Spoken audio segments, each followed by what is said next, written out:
Ce matin, je suis votre animateur pour une matinée spéciale que nous avons intitulée une matinée missionnaire. Et tout au long de la matinée, on va voir des gens qui vont se présenter ici à l'avant et qui vont venir témoigner de comment ils sont en mission au Québec et jusqu'aux extrémités de la terre. Donc, vous savez, je vais aller avec ça ici. L'Église, en général, est en mission. Et c'est un mot qu'on utilise régulièrement, mais à toutes les sauces. Et souvent, on va aller à Cuba, dans le sud, on va dire qu'on est en mission, mais dans le fond de nous, on est-tu réellement en mission? Est-ce qu'on n'est pas plutôt en train de vouloir aller profiter du soleil chaud là-bas? Je ne suis pas en train de juger les cœurs, je parle pour moi, je parle pour certainement des gens qui font, c'est vrai que j'ai déjà dit que j'étais en mission, puis quand j'y pense, je ne suis pas sûr, parce que des fois, on ne comprend pas bien qu'est-ce que ça veut dire être en mission. Donc, écoutez, il faut comprendre tout d'abord que la mission ultime de l'Église se caractérise en au moins 3 éléments. Premièrement, l'Église, si elle veut être en mission pour Dieu, elle doit avoir le désir de rendre gloire à Dieu. C'est notre mission ultime, vouloir rendre gloire à Dieu. Que Dieu soit glorifié dans ce qu'on fait et le dimanche matin et tous les jours de la semaine. Et il va y avoir 3 moyens pour arriver à glorifier Dieu. Le premier, l'adoration collective. On l'a bien fait ce matin. L'adoration collective, se réunir entre frères et sœurs, entre chrétiens, et adorer Dieu, que ce soit par la louange, que ce soit en priant ensemble, c'est ce qu'on appelle l'adoration collective. Un autre moyen, l'édification commune. L'édification commune veut dire que ce soit par l'enseignement du dimanche matin, que ce soit par les groupes connexion. C'est le nouveau mot de nos moments qu'on passe sur semaine ensemble, les groupes connexion. Pourquoi qu'on a appelé ça de même? Parce qu'on veut connecter avec Dieu, avec les autres, et avec notre prochain. Et puis, l'édification commune, ça va servir aussi de veiller les uns sur les autres. Ce n'est pas la job du pasteur, ou du moins ce n'est pas juste la job du pasteur de veiller sur l'Église. C'est entre nous. On doit veiller les uns sur les autres. On doit s'aimer plus que tout, prier quand un frère ou une sœur a besoin, être avec lui, le servir. On doit poursuivre cette partie-là. Et troisièmement, la mission, mais la mission qu'on va entendre ce matin. On va renforcer ce point-là ce matin et on veut également le renforcer tout au long des prochaines années que le Seigneur va nous donner ici à l'Église. Donc, pour commencer, il faut savoir qu'est-ce que ça veut dire, la mission. Et ce matin, je ne me perdrai pas dans un paquet de choses. Je pourrais demander à chacun d'entre vous, pour vous, c'est quoi la mission? Ça se peut qu'on ait des réponses différentes. On va s'en tenir ce matin à ce que le Seigneur Jésus nous a montré au moment où il est ressuscité. Il a dit à ses disciples, et c'est encore valide aujourd'hui pour nous, il a dit à ses apôtres ceci: « Allez, faites de toutes les nations des disciples, baptisez-les au nom du Père, du Fils et du Saint-Esprit, et enseignez-leur à mettre en pratique tout ce que je vous ai prescrit. Et moi, c'est le Seigneur Jésus qui parle, et c'est donc bien rassurant, et moi, je suis avec vous tous les jours jusqu'à la fin du monde. » Dans ce qu'on voit ici ce matin, il y a 3 éléments qui ne sont pas des suggestions. C'est carrément des commandements. Ce n'est pas juste pour celui qui se dit ou qui a le don d'être un évangéliste. C'est pour tous ceux qui se déclarent publiquement enfants de Dieu. Pour tous ceux qui croient que le Seigneur Jésus, c'est leur Seigneur et leur Sauveur, ce verset que vous voyez là, c'est pour nous tous. Et donc, il y a 3 éléments là-dedans qu'il faut vraiment mettre en pratique lorsqu'on dit qu'on est en mission. Le premier, allez et faites de toutes les nations des disciples. On doit aller. Aller ne veut pas dire « j'attends mon prochain voyage pour aller en Afrique ». Aller veut dire « j'ai un voisin à côté de chez nous qui n'est pas sauvé ». Dans ma propre famille, au moment où je vais rentrer tantôt chez nous, j'ai peut-être des gens dans ma famille qui sont perdus et qui ont besoin d'entendre parler de la vérité, de la bonne nouvelle de Jésus. Jésus a transformé ma vie d'une manière incompréhensible et miraculeuse. Je m'en allais tout croche, j'étais perdu, et il est venu me chercher. S'il l'a fait avec moi, il peut le faire avec toi. Et il faut s'enligner vers ça. Lorsqu'on dit qu'on est en mission, il faut présenter ce beau message. Et plus que ça, non seulement Jésus est venu me chercher, mais il est mort à la croix pour moi. C'est moi qui devais aller à la croix. C'est moi qui ai fait des crimes, qui ai fait des péchés, comme on dit. Et pourtant, c'est Jésus qui est allé mourir. Il m'a carrément dit, je prends ta place. Tu es libre maintenant. Tu es libéré. Puis grâce à ça, Dieu nous fait une place. On a une place pour nous qui nous attend. Et si la joie est difficile à trouver sur terre, on devrait quand même être capable d'y goûter un petit peu parce qu'il y a de quoi de merveilleux qui s'en vient. Et c'est le paradis, avec Dieu pour toujours. Un autre point que je vais appeler, pas un ordre, mais pas loin, ça dit aussi de les baptiser au nom du Père, du Fils et du Saint-Esprit. Donc, c'est beau d'aller témoigner, d'aller semer l'Évangile, mais c'est plus fort que ça. Il faut prendre du temps avec ces gens-là. Il faut leur expliquer clairement la vérité. Il faut, excusez-moi de dire ça, mais il faut parfois mettre nos relations, nos bonnes relations de côté pour dire la vérité aux gens. Et lorsqu'on dit la vérité, il va se passer deux choses. Soit que la personne ne veut plus rien savoir de toi, puis elle ne veut plus rien savoir de Dieu, ou soit que vous venez d'avoir l'occasion, l'opportunité de prêcher l'Évangile à cette personne-là. Et si cette personne-là est sauvée, ça ne vient ni de moi ni de toi, ça vient de Dieu, bien, il va y avoir des occasions pour pouvoir lui présenter clairement le message du salut. Et par la suite, on va pouvoir l'amener vers le baptême. Et un baptême, c'est très clair pour ceux qui ont été baptisés ici. Quelqu'un qui se déclare publiquement comme enfant de Dieu, qui croit que Dieu c'est son Père, que Jésus c'est le Seigneur et Sauveur de notre vie, que le Saint-Esprit vit en nous et qui nous donne le pouvoir sur la mort, bien, c'est là qu'on se fait baptiser, puis qu'on le déclare à tout le monde publiquement. Et troisièmement, enseignez-leur à mettre en pratique tout ce que je vous ai prescrit.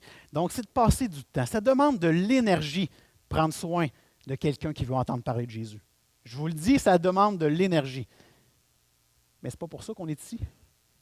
On est prêt à mettre de l'énergie à aller jouer au hockey le vendredi soir, je parle pour moi. Puis des fois, je ne suis pas assez prêt pour m'arrêter, prendre un café avec quelqu'un qui veut entendre parler de Jésus. Je devrais inverser les rôles. Donc, vous voyez, ces trois éléments-là font partie de notre mission. Alors, à partir de maintenant, mesdames, messieurs, si vous dites que vous êtes en mission, c'est parce que vous croyez à ce passage-là que Jésus nous a laissé. On ne peut pas dire qu'on est en mission si on n'a pas le désir de faire ceci.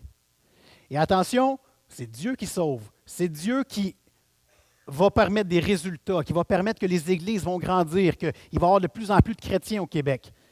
Mais nous, on doit avoir le désir de faire ça, sinon, on n'est pas en mission. Alors, ce matin, je vais vous présenter des personnes de l'Église qui sont en mission de cette façon-là. Et vous allez voir, il y a des gens qui sont en mission au Québec, il y en a qui sont allés ailleurs, il y en a qui sont partis d'ailleurs pour venir ici. Donc, on va les écouter. Vous allez voir, j'aime pas ça de dire que c'est un speed dating, là, mais on n'a pas le temps de jaser 1 heure avec tous ceux qui vont se présenter. Mais à la fin, si vous avez le goût de leur poser des questions, ils vont être disponibles pour vous. Donc, gênez-vous pas à aller les voir. Donc, pour commencer, j'invite Jacques Chrétien. Et on peut l'applaudir parce qu'on est une émission quand même.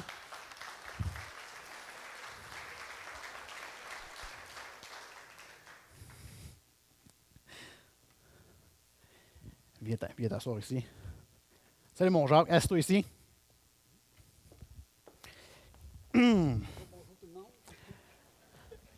Alors, première fois pour moi que j'ai à parler assis sur le stage. Je n'haïs pas ça. Alors, mon cher Jacques, on sait, tous ceux qui sont ici ou presque, savent que tu aimes t'impliquer avec l'Association des fermiers chrétiens du Canada.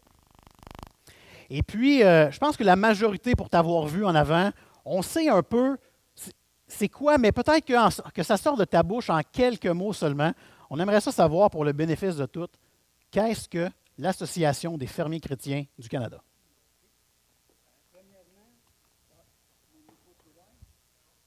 Ah, attends, je vais t'arranger ça, tu vois. Il est ouvert. Faut que tu le mettes proche. Bon, premièrement, non. Ça s'en vient. C'est-tu correct? Ah, là, c'est correct. Je trouvais que, on dirait que je parlais dans une canne de conserve. Là, Fait que, bon matin à tous. Puis j'aimerais vous expliquer un peu d'où vient l'Association des fermiers chrétiens du Canada. Premièrement, ça a commencé au Texas en 1985. C'est des chrétiens de différentes églises interdominationnelles. Puis eux autres, ils ont dit comment on pourrait aider notre prochain. Parce qu'on sait qu'aux États-Unis, il y a eu beaucoup de séismes, là, des inondations, des ouragans, tornades, tout ça. Fait qu'ils ont créé un organisme de soins d'urgence, d'aider d'urgence son prochain. Et ça les a emmenés à partager l'Évangile, puis on dit, c'est tellement un bon moyen, comment on pourrait se rapprocher encore plus des gens pour leur annoncer cette bonne nouvelle-là. Puis, ils ont fabriqué, ils ont pris un bâton de marche, ils ont mis une petite lanière de cuir avec 5 couleurs qui expliquent le plan de salut, qui expliquent la bonne nouvelle de l'Évangile, le salut par grâce. Puis ça l'a fait boule de neige, puis ça s'est étendu dans les États-Unis, au Canada, au Mexique, puis c'est arrivé ici au Canada en 2000. En 2004, ça s'est établi, ça a commencé ici au Québec. Puis le principe de ça, c'est de louer un emplacement dans des foires agricoles, des expositions, des fêtes de quartier en ville, tout ça, de louer un emplacement, puis de partager, de donner un objet au monde, mais avec les 5 petites couleurs. Il y a le or, il y a le noir, il y a le rouge, il y a le blanc, il y a le vert. Puis ces 5 couleurs-là nous expliquent le plan de salut, le salut de Dieu qui offre à toutes les personnes. En fait, la personne reçoit l'objet, puis elle reçoit la signification du plan de salut. Fait que c'est bien clairement, et c'est sûr qu'on n'a pas 1 heure pour l'expliquer, mais on annonce réellement le message fondamental de la parole de Dieu. Puis moi, en tous les cas, je remercie le Seigneur parce que là, au Québec, ça s'en va en grandissant. Fait qu'en gros, c'est d'approcher le monde, puis qu'est-ce qui est merveilleux, c'est qu'on est là pour leur donner l'objet, mais c'est eux autres qui viennent à nous. Ce n'est pas nous autres qu'on court après le monde. C'est le monde, ils sont intéressés d'avoir l'objet, puis ils veulent avoir la signification. C'est quoi ça, ces 5 couleurs-là?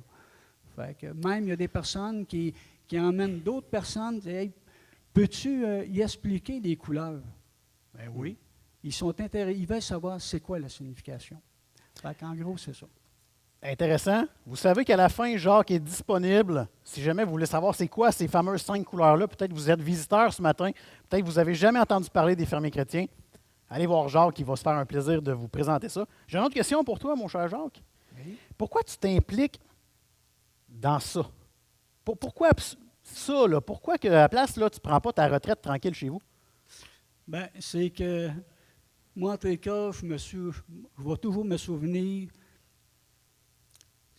C'est touchant un peu ce que tu me demandes là. Parce que je suis matin, moi. Je suis obligé de retourner dans le passé, parce que dans le passé, au début des années 80, Dieu a mis quelqu'un sur mon chemin, puis ils m'ont donné un Nouveau Testament. Puis ils m'ont expliqué des choses, mais j'étais pas chaud à l'idée. Mon épouse est venue, elle a reçu ce message-là avec empressement, puis ça a commencé à grandir dans sa vie. Mais moi, en tous les cas, ça m'a sonné un peu, mais j'ai dit, hey, écoute, j'ai une décision à prendre. Puis je me suis mis à lire dans le Nouveau Testament, dans la Bible, tout ça, puis j'ai vu à quel point que j'étais perdu. Parce que c'était comme un miroir que je regardais dedans, puis je voyais comment j'étais. Puis j'ai dit, Seigneur, ma seule porte de sortie, c'est ton Fils, le Seigneur Jésus. C'est lui ma bouée de sauvetage. Fait que, au début des années 80, j'étais venu ici une couple de fois, puis à un moment donné, il y a eu un appel, puis j'ai demandé au Seigneur Jésus d'entrer dans ma vie, de me sauver, de me pardonner tout mon passé si méchant. Fait que ça, me suis toujours rappelé que Dieu avait envoyé quelqu'un vers moi m'expliquer comment je pouvais être sauvé, comment je pouvais avoir la certitude d'aller au ciel puis d'être pardonné. Puis ça, je vous le dis, j'ai de la misère à croire comment j'étais, mais je remercie tellement le Seigneur, je suis tellement reconnaissant pour ce qu'il a fait pour moi dans ma vie, de me sauver. C'est une grâce qu'il nous fait.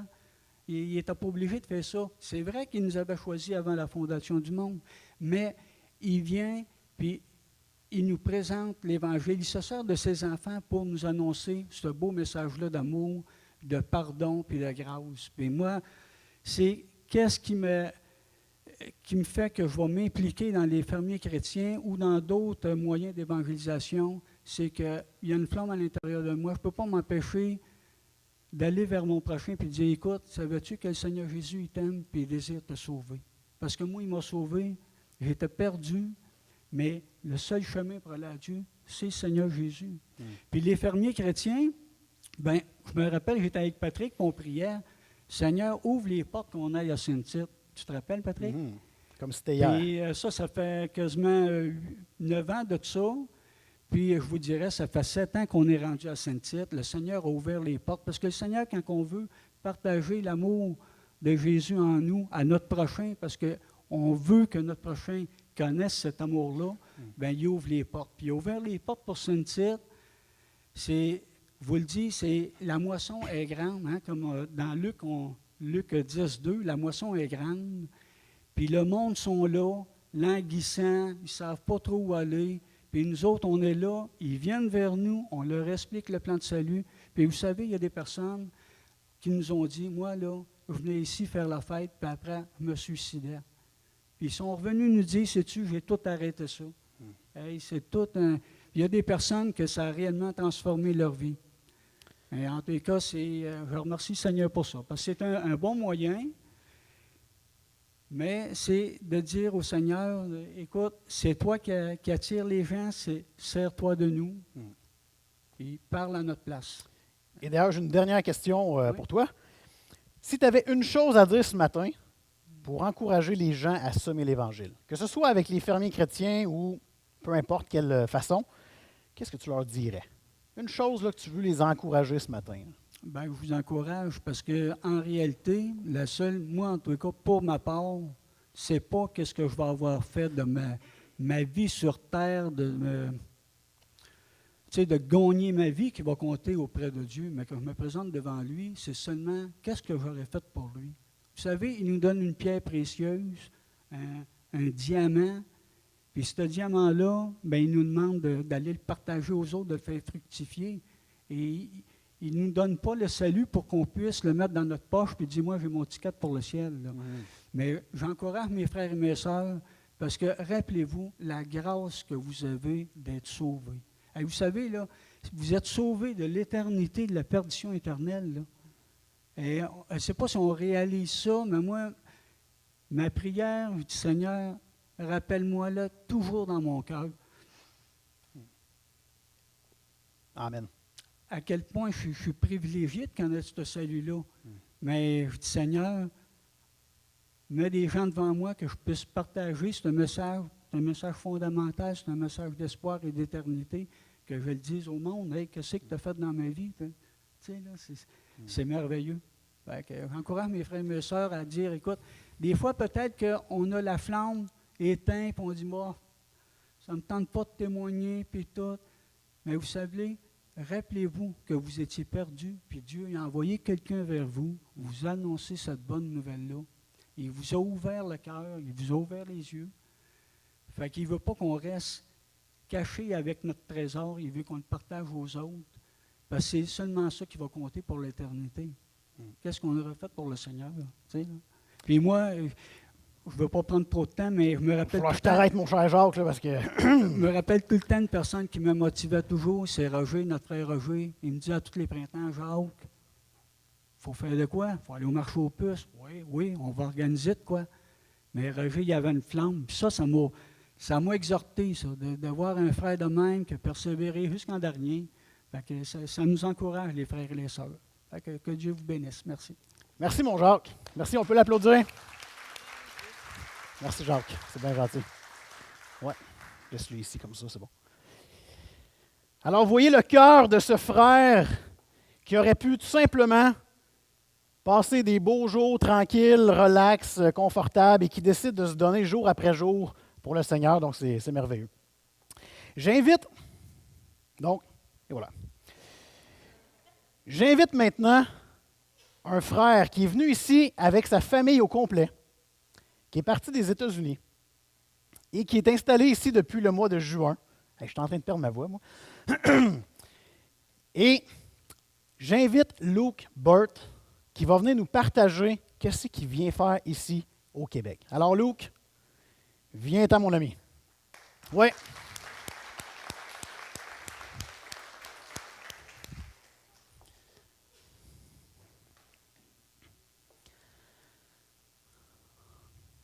Et voilà. Alors, Luke, Bonjour. vous allez voir, c'est impressionnant comment il peut y avoir un changement depuis la dernière fois. OK? Au niveau du langage, vous savez, Luke parle anglais et un petit peu français. Donc, je le laisse aller. Puis par la suite, là, vous me direz si vous avez tout compris. C'est bon? Vas-y, Luke. En français.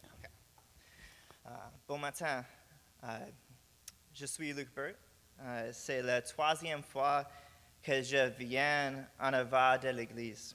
Chaque fois que je suis venu en avant, les gens de l'Église m'ont démontré énormément de gentillesse et de patience. Donc, j'aimerais commencer en vous disant merci. Patrick m'a demandé de partager un peu pourquoi nous sommes venus au Québec et qu'est-ce que nous sommes en train de faire maintenant que nous sommes ici. Je pense que la meilleure manière de répondre à cette question est à travers les mots de Jésus. Matthieu 9, 35 à 38 dit, Jésus parcourait toutes les villes et les villages, enseignant de la synagogue, prêchant la bonne nouvelle du royaume et guérissant toute maladie et toute infirmité. Voyant le feu, il fut ému de compassion pour elle, parce qu'elle était languissante et abattue, comme des brebis qui n'ont point de berger. Alors, il dit à ses disciples, les moissons est grande, mais il y a peu d'ouvriers. Prions donc à la maître de la moisson d'envoyer des ouvriers dans sa moisson. Il y a deux choses dans ce passage qui expliquent le pourquoi de notre ministère. Jésus dit que la raison pour laquelle il envoie ses disciples dans la moisson, c'est parce qu'il y a un besoin d'ouvriers. C'est pourquoi nous sommes ici. Nous sommes ici pour être des ouvriers. Mon visa dit que je suis venu ici pour enseigner l'hébreu. Mais en réalité, je suis venu ici pour servir dans la moisson du Seigneur. Et ça inclut autant l'enseignement, l'hébreu, que servir le café. Et pourquoi nous sommes venus au Québec?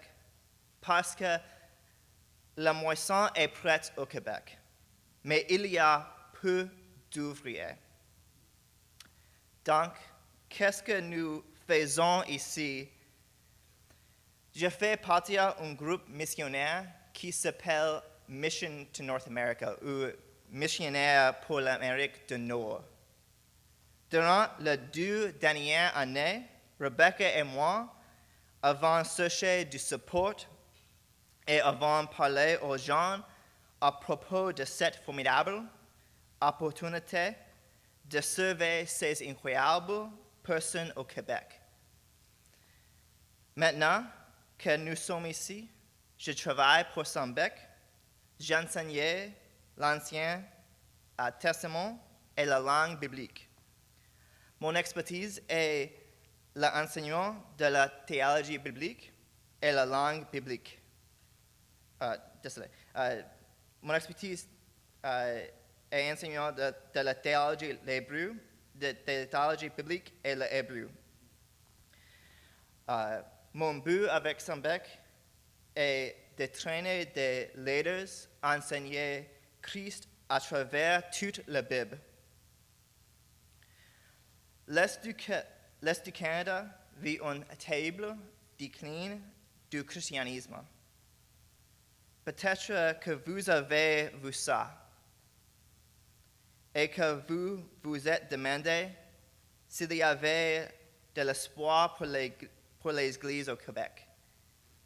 Quand Jésus dit que la moisson est prête, il ne voulait pas dire que ce serait facile. Il était face à des gens qui éventuellement la tueraient lui et ses disciples.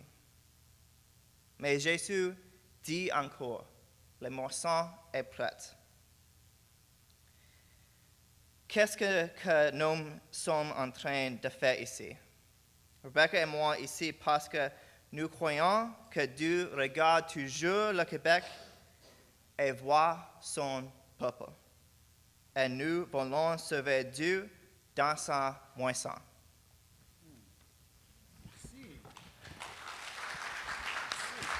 C'était excellent. Bravo.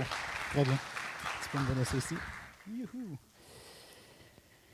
Imaginez comment ça prend de courage pour venir parler en avant dans une langue complètement nouvelle. Ça fait à peine quelques mois qu'il se pratique en français. Et là, il vient en avant et il vous parle de la parole de Dieu en plus. Donc vraiment, merci, merci Luc. Alors, vous voyez, on a des ouvriers comme Jacques qui sont déjà au Québec et qui veulent continuer à répandre et à semer l'Évangile. Et merci Seigneur, on a des gens qui partent des États-Unis et qui viennent au Québec pour continuer à nous aider. Il ne faut pas se penser orgueilleux et penser que juste avec nous, on va réussir. Il faut être ensemble pour l'Évangile. On a aussi des gens qui parfois partent de l'Église et vont dans un autre pays pour aller en mission.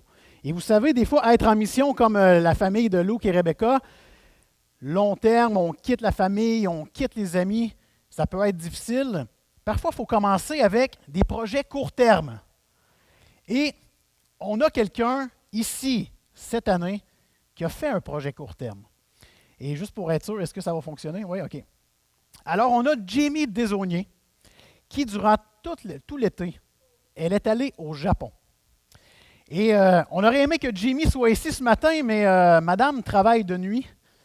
Donc, moi qui travaille souvent de nuit, on s'est entendu pour dire « reste chez vous ». Mais elle a tenu à faire une vidéo pour nous expliquer qu'est-ce qu'elle a vécu au Japon, qu'est-ce qu'elle est allée faire là-bas. Donc, Maestro, si tu veux nous partir la vidéo de Jamie, et puis on écoute ça quelques minutes et je reviens ensuite. Allô tout le monde, je suis désolée pas d'être avec vous un matin. J'ai dû m'absenter à cause que je travaillais. Donc, je voulais vous présenter mon voyage. Comme vous savez tous, je suis partie un mois au Japon, rejoindre Julie Paquet avec... dans le fond, Julie Paquet, c'est une missionnaire à temps plein là-bas. Ça fait comme 2 ans qu'elle est là-bas. Puis, j'ai été avec Jet jusqu'aux extrémités de la Terre. Dans le fond, je voulais vous expliquer un peu ce que j'avais fait là-bas. On a été dans un camp qui est appelé Sion Kinshuko. C'est c'est comme dans un village, là, c'est à 6 heures de Tokyo. Puis c'est ça, c'est comme vraiment dans un coin perdu, là. C'était entre des montagnes, c'était vraiment beau, là. Mais c'est ça. Puis le camp avait pour but d'apporter les gens du village au camp. Puis il n'y a personne de chrétien là-bas, là. Si tu rencontres quelqu'un de chrétien, c'est vraiment rare, là. Mais on a été chanceux parce que les directeurs de camp, eux autres, ils étaient chrétiens. Fait que c'est ça, il y avait une famille en charge du camp. Il y avait le directeur, Taka, puis sa femme, Tayuri. Dans le fond, c'est ça. Il y avait le directeur qui s'occupait de tous les camps. Il était comme pas mal le directeur de tous les camps. Puis il y avait sa femme qui aidait dans la cuisine. Parce qu'il y avait une cuisinière, Junko. C'était la meilleure cuisinière que j'ai jamais eue de ma vie. Là. Elle était comme pâtissière, elle était vraiment bonne. Puis ça, elle est seule, puis elle a comme 33 ans. Là, puis c'est ça. Elle habite aussi dans le camp. Mais c'est elle qui fait toutes les commissions pour la cuisine puis tout. C'est ça. Fait que le directeur et sa femme, ils ont 5 enfants, dont 3 garçons. Il y en a un qui a comme l'âge à Joël, là, il a comme 9 ans. L'autre, il a 12 ans. Il y a une fille de 13 ans, une de 15 ans. Puis il y a aussi un grand garçon de 17. Puis il y a aussi un autre couple qui habite au camp. Il y a Yu, puis sa femme, son nom m'échappe. C'est ça. Puis ils ont 2 petites filles jumelles. Puis dans le fond, Yu, lui, ce qu'il fait, c'est l'homme à tout faire du camp. Là. Il faisait tout dans le camp. Dans le fond, on a été l'aider pas mal plus lui d'autres choses. Là. On a aidé avec toutes les tâches ménagères puis la à l'extérieur. Je vais vous expliquer ça tantôt. Puis si on l'aurait pas aidé, dans le fond, il aurait plus rien avancé. Là. Il fait vraiment tout. Puis sa femme aussi, elle aide dans les cuisines. Puis ben, ces 2 petites filles, ben, c'est ça. C'est ça. Puis là, il disait qu'il était vraiment reconnaissant de nos travaux parce que justement, il aurait pu juste faire les tâches ménagères si on n'était pas là. Fait que pendant notre mois, on a accompli vraiment beaucoup de tâches. Là. Dans le fond, ils ont 2 bâtisses, puis il y en a une qui était vraiment vieille, donc ils ont dû la refaire. Puis, dans le fond, l'ancienne bâtisse qu'ils ont refaite, ils l'ont toute laissée comme dans le cour à bois, fait que ça faisait comme 5 ans qu'elle était là. Fait que pas mal tout ce qu'on a fait pendant notre séjour là-bas, c'est on a coupé du bois puis on l'a cordé. Fait qu'on leur a fait au moins 7 ans de bois à brûler. On a construit des marches dans la montagne parce que, dans le fond, les gens, puis des fois, il y a des camps de vieux aussi qui viennent. Puis ils voulaient les aider à monter la montagne parce qu'il est vraiment à pic. Puis c'est comme une petite activité du camp qu'ils font. Fait qu'on a fait aussi l'entretien quotidien du camp. Puis ça, c'était pas comme juste un petit entretien. Là. Les Japonais sont super minutieux. Fait que c'était vraiment drôle à faire. On a peinturé, on a fait du drainage pour le camp. On a participé au camp, on a participé dans la cuisine. Puis c'est ça. Puis on a donné nos témoignages dans les camps. Puis c'est ça. Puis on avait aussi des cultes avec Gilles Bacca qui nous accompagnait. Puis ça a donné que les enfants du directeur ils venaient nous rejoindre pas mal tous les soirs. Puis Julie, elle leur traduisait tout ce qu'on disait. Là. C'était vraiment cool. Puis dans le fond, je vais vous dire ce que le voyage m'avait le plus appris. C'est que Dieu, il a toujours un plan pour tout le monde. Puis il va aller essayer de chercher le plus de monde possible de toutes sortes de manières. Comme le gars de 17 ans, ça là, dans le fond, il est chrétien et tout, mais ils n'ont pas d'amis chrétiens. Puis lui, il manque tout le temps à l'école parce qu'il veut rester au camp avec sa famille et tout.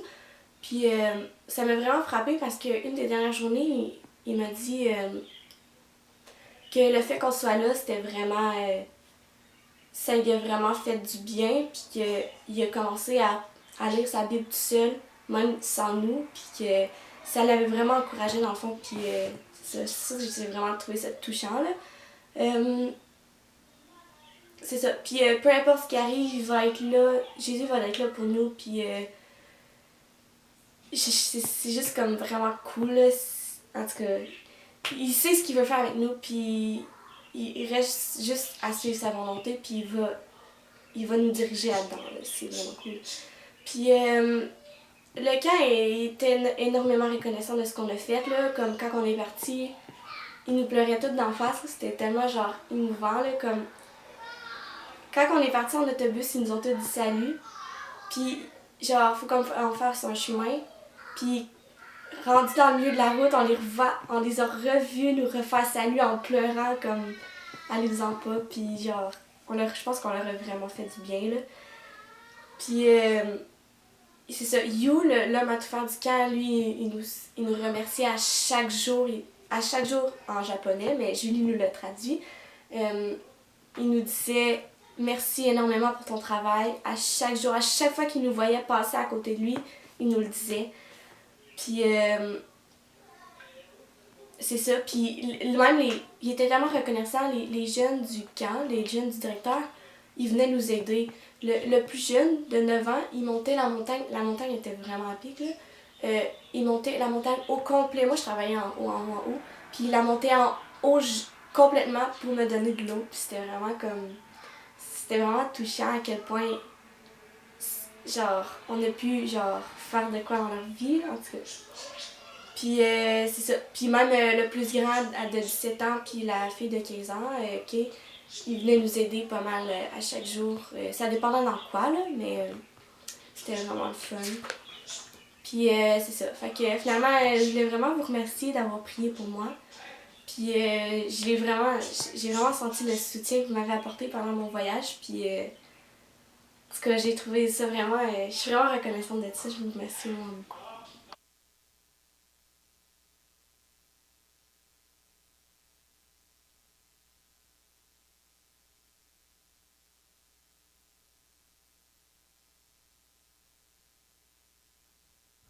Alors, vous voyez,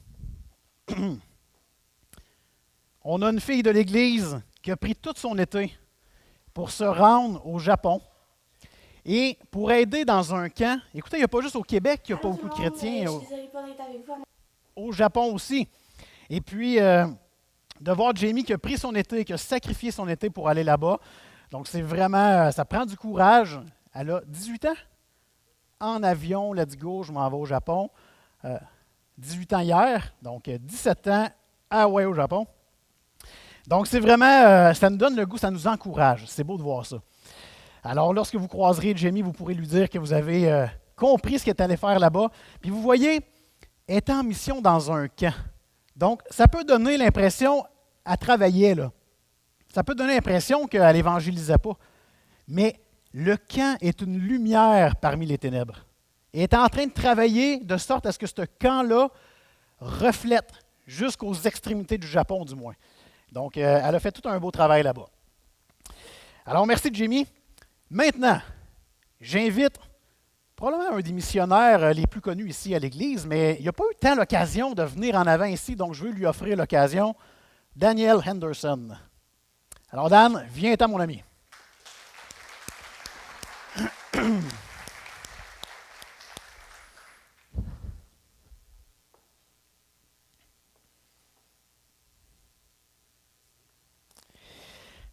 Alors, Dan, peut-être, là, je vais le pogner en plus, là.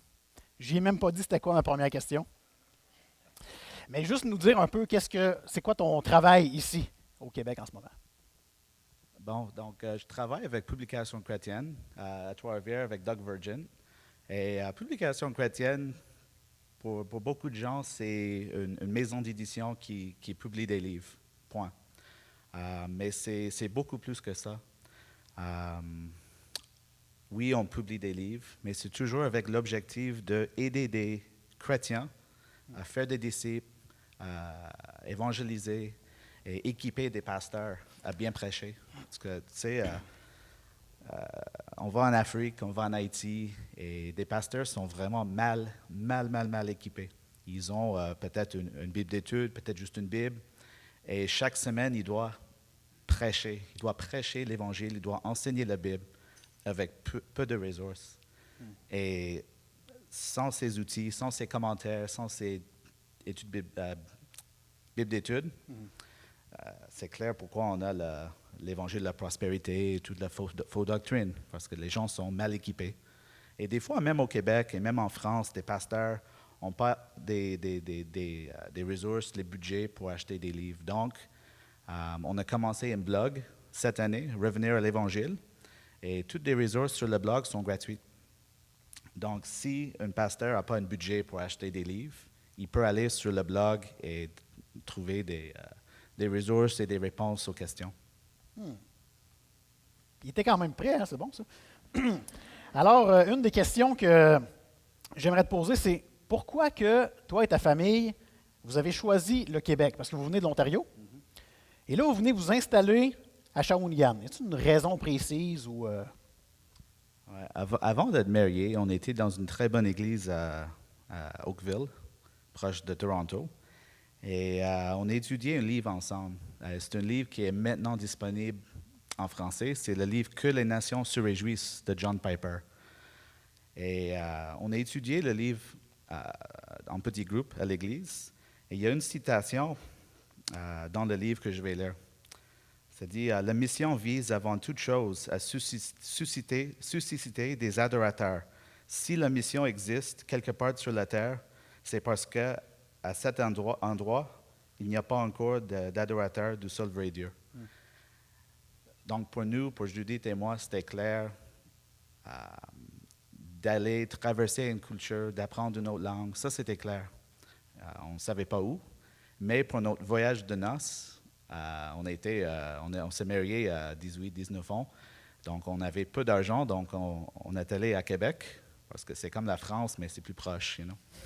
Et en fait, c'était nos premières fois au Québec. Et avant, je voyais le Québec un peu négatif, you know. Ah oui, c'est les gens qui veulent séparer du Canada, ils chialent tout le temps. Mais avec la vision que Piper nous a donnée, on voyait le Québec différemment. Et pour nous, c'était clair. Donc, on a les deux premières années de notre mariage, on a tout fait pour déménager au Québec. Donc, c'est ça. Intéressant. Pourquoi tu as l'impression que tu es réellement en mission? Parce qu'en vrai, on a la pensée des fois que le missionnaire ne fait pas nécessairement ce que tu fais. Toi, tu as un travail chez Publications chrétiennes. Comment tu as l'impression que tu es en mission réellement? Oui, comme j'avais dit avec la première question, éditer des livres, ce n'est pas une fin en soi. Éditer des livres, faire un blog, c'est vraiment d'équiper ou outiller des chrétiens avec des outils pour faire des disciples, évangéliser et enseigner la Bible. Donc, si on édite des livres et des livres sont beaux dans une librairie ou dans une bibliothèque, c'est pas assez. Pour moi, un beau livre, c'est un livre entre les mains de quelqu'un en train d'être étudié, souligné. C'est ça. Non, tout à fait. C'est beau de voir des chrétiens avec des livres, justement, et non pas juste les regarder à la librairie. Je comprends. Dernière question pour toi, mon cher Dan. Est-ce qu'il y a des peurs associées à la mission que tu vis personnellement, puis comment tu peux y faire face? Oui, avec Publication chrétienne, il y a plusieurs choses qu'on peut faire. Et chaque jour, il y a des opportunités qu'on est présenté avec. Ouais. C'est fou le nombre de choses qu'on peut faire.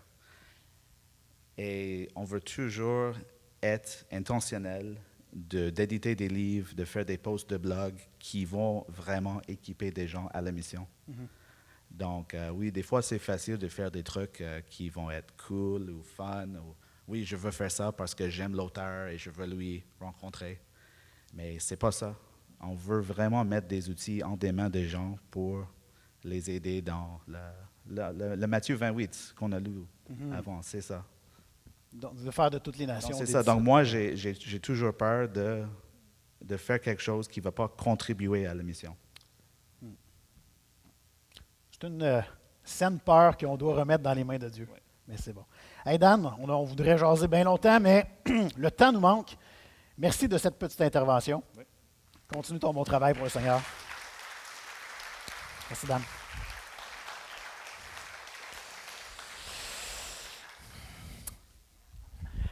Alors écoutez, le temps passe, mais vous savez, on entend des missionnaires comme ça, et puis on se dit, ah, c'est bon pour eux, mais pas nécessairement pour moi. Puis des fois, on se dit même, ah, c'est beau les jeunes qui partent l'été, puis qui s'en vont comme ça, puis on leur donne un peu d'argent, on prie pour eux autres. Mais à l'église ici à Shawinigan-Sud, on a décidé de renverser la vapeur et de faire en sorte que dès 2019, il y aura un projet missionnaire, loin, mais dont ce ne sera pas juste les jeunes de l'Église qui ont accès à ce voyage-là, mais tout le monde de l'Église qui veut y participer. Et pour nous en parler un peu plus, j'invite Catherine Fortier.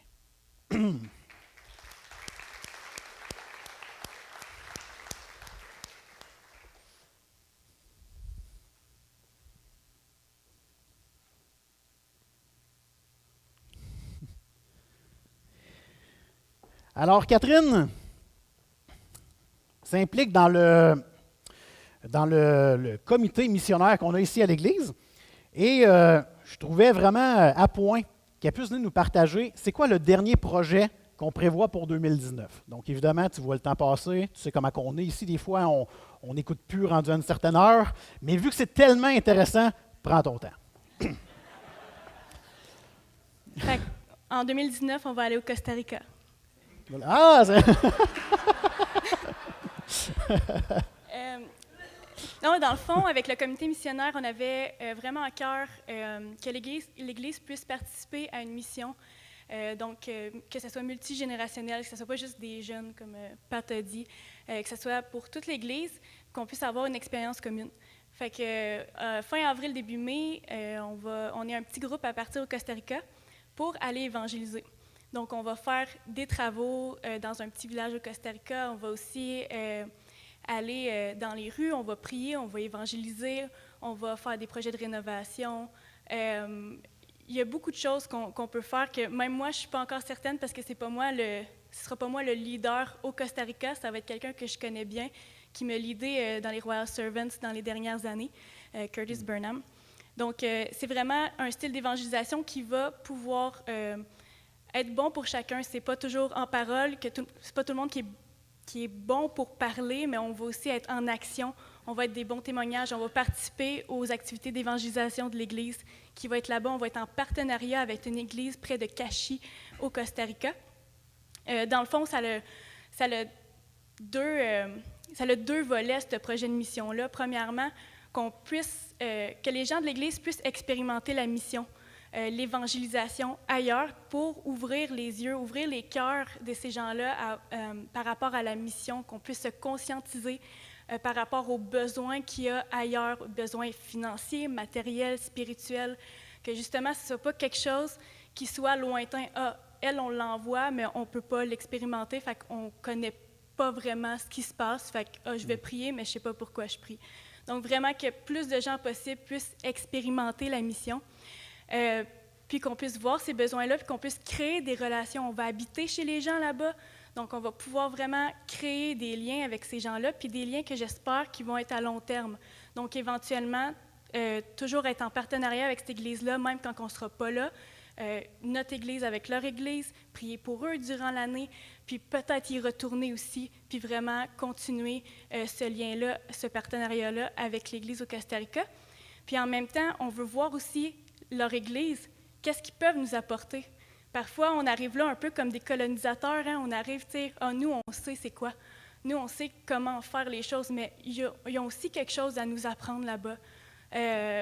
Dans leur église, qu'est-ce qu'ils font de mieux, qu'est-ce qu'on a à apprendre d'eux. Puis finalement, on va aussi expérimenter quelque chose en communion, en communauté de l'Église. C'est vraiment important parce qu'on va avoir une expérience qui est commune entre plusieurs personnes de l'Église, jeunes et moins jeunes. On va pouvoir en reparler, on va pouvoir prier ensemble, on va partager ensemble, on va être surtout hors de notre zone de confort. Hein, habiter dans les maisons là-bas, ce ne sera pas un hôtel, il n'y aura pas une piscine, puis ça va être probablement des toilettes à terre. Fait que, ça peut être traumatisant pour certaines personnes, mais je pense qu'on va pouvoir vraiment être gagnant là-dedans, puis créer des liens au sein même de notre Église, même en étant en mission ailleurs. Bien, c'est vraiment excellent. Est-ce qu'il reste de la place pour s'inscrire ou... Malheureusement, non. Ça a vraiment parti vite. On est combien jusqu'à date qui y vont? On va être 13. C'est pas mal le maximum qu'on voulait atteindre pour la première année, vu qu'on sait, on fait un essai, donc on veut essayer d'être pas un trop gros groupe, voir qu'est-ce qu'il y en est, puis peut-être là, être plus que ça dans une prochaine année. Merci, Catherine Fortier. Ça t'a été assez vite? C'est bon. Un petit peu. Merci. Alors, écoutez, ça, c'est vraiment, ce projet-là, si ce n'est pas une première à l'Église ici, on n'est pas loin, de vraiment impliquer pas juste des jeunes, mais tout le monde de l'Église pour ça. Et puis, cette année, pour l'instant, assez complet, mais on veut récidiver année après année. Écoutez, on vous a parlé de beaucoup de types de missions. J'aimerais terminer sur une chose. Être en mission, je vais peser sur ce clou-là tant et aussi longtemps que je serai dans cette Église. Être en mission, ce n'est pas aller en voyage. C'est une façon pour nous, ça nous aide, mais je veux ce matin, on ait compris qu'il y a des gens qui s'en viennent vivre ici pour être en mission. Ils ne sont pas en voyage, là. Ce n'est pas nécessairement toujours le fun d'apprendre la langue. Parfois, on ne se comprend pas entre nous. C'est difficile, ça peut être gênant. Il y a beaucoup de choses. La culture n'est pas la même. Mais pour nous qui sommes déjà à Shawinigan, on doit être en mission toujours. Donc, il ne faut pas attendre un voyage. Et ce matin, je vais passer jusqu'à... Et voilà. Ce matin, à la fin, je vais vous remettre ce carton-là, qui est à peu près gros comme celui-là ici. Et c'est une nouvelle approche pour nous. C'est de se rappeler qu'on est en mission dans au moins 5 réseaux alentour de nous, dans nos relations. Donc, on est en mission au niveau de notre réseau familial, ceux qui habitent dans notre famille, dans notre maison, mais peut-être nos parents, peut-être nos petits-enfants. On est en mission au niveau professionnel, à notre travail, à l'école. On est en mission au niveau géographique, nos voisins. Il y a également la partie des loisirs récréationnels, où est-ce qu'on joue au hockey, joue dans une ligue de bowling, peut-être que vous collectionnez les timbres avec du monde, peu importe. Vous êtes entouré de gens avec qui vous pouvez être en mission. Et au niveau commercial, peut-être que si vous êtes comme moi, exemple, le lundi matin, vous allez déjeuner toujours au restaurant Auger, c'est toujours la même serveuse qui vient vous servir. Demandez-lui son nom. Dites-lui que vous allez prier pour cette personne-là cette semaine. Donc, être en mission, c'est toujours. Et regardez sur la carte, j'ai marqué « Je suis en mission » et en dessous, il y a 5 tâches. Et le but, c'est que durant la semaine, vous réussissiez à faire au moins une de ces tâches pour les noms que vous allez écrire dans les carreaux blancs. Alors, vous devez mettre 25 noms, 5 par case. Évidemment, peut-être, comme pour moi, au niveau familial, c'est plus facile. Il n'y a pas beaucoup de chrétiens dans ma famille, donc c'est plus facile de prier puis les servir. Puis au niveau récréationnel, il y en a peut-être un peu moins. Donc, je vais en mettre 8 en haut, puis je vais en mettre 3 dans le récréationnel. Ça vous appartient. Le but, c'est de marquer des noms, des gens que vous connaissez. Et durant la semaine, vous devez soit prier, c'est probablement la chose la plus facile et la plus négligée à faire lorsqu'on est en mission. Prier pour ces gens-là. Soit que vous les invitez, par exemple un voisin, ça serait le temps là, de prendre un café avec lui, bien invitez-le. Soit que vous donnez, peut-être donner de la littérature. Puis sérieusement, là, on n'a pas eu le temps de parler beaucoup de tout ce que Daniel fait au niveau de la librairie et au niveau de publication chrétienne, mais on a de plus en plus de bonne littérature, des bons livres, des bons dépliants, peu importe. Et il y a des gens qui veulent lire ces choses-là. On pourrait leur donner ça. Peut-être qu'il faut les servir. Un déménagement. Je le sais ici, on est bon pour aider les autres. On l'a prouvé durant le début du mois de juillet avec l'opération J'aime mon voisin. On le prouve régulièrement entre nous. Donc, ça, mettez ça en pratique avec les gens que vous allez écrire sur le carton. Et finalement, partagez l'Évangile. N'ayons pas peur. Les 25 noms qui seront écrits, priez le Seigneur pour qu'il vous donne des occasions. Et je vous le dis, si vous priez dans ce sens-là, il va en avoir des occasions. Donc, voilà, à la fin, je vous remets ce petit carton-là, vous mettez ça sur votre réfrigérateur et rappelez-vous, c'est beau ce qu'on a vu ici, c'est des gens qui nous encouragent à être en mission, mais j'espère que ça va vous encourager à l'être dès maintenant. Alors, j'espère que vous avez apprécié la matinée, que ça vous encourage. J'aimerais prier pour terminer, puis après ça, je vous souhaite une excellente semaine. Seigneur Dieu, on veut être reconnaissant pour toi parce que tu envoies des gens dans ta moisson. Jésus l'a dit, la moisson est prête, mais il y a peu d'ouvriers. Seigneur, on veut te prier. À tous les jours, à 10h02, plusieurs chrétiens ont mis leur alarme pour se rappeler Luc 10, 2. Lorsque tu dis que la moisson est prête, mais qu'il y a peu d'ouvriers, priez le maître de la moisson pour envoyer des ouvriers. On veut te prier pour ça, Seigneur Dieu. On veut que tu continues à nous envoyer des gens à Shawinigan, mais on veut aussi que tu touches notre cœur d'une manière tellement évidente qu'on ait le goût de se laisser envoyer par toi. Seigneur Dieu, envoie-nous dans ta moisson. Envoie-nous là où tu veux nous placer. Et présentement, tu nous envoies dans notre maison, dans notre quartier, dans notre travail. Et Seigneur, qu'on ne soit pas là comme des chandelles pas allumées, mais au contraire, qu'on soit une lumière pour ton évangile, que ça puisse resplendir que tu nous as transformés, Seigneur. Et puis que ce matin, dès qu'on va dépasser les portes de ton église locale ici, qu'on puisse être en mission, dans notre famille pour commencer, et tout autour de nous. Merci Seigneur Jésus, parce que tu as dit que tu serais avec nous à tous les jours. Fait que ce n'est pas un travail où est-ce que je sens la pression sur les épaules, mais au contraire, tu as dit, je bâtirai mon église. Bien Seigneur Dieu, ça me soulage de savoir que c'est toi qui vas la bâtir, mais je suis tellement privilégié que tu veux prendre ma vie pour te servir, et tu veux faire la même chose avec les autres qui sont ici présents. Merci, grand Dieu, de nous avoir sauvés. Merci pour Jésus qui a tout payé.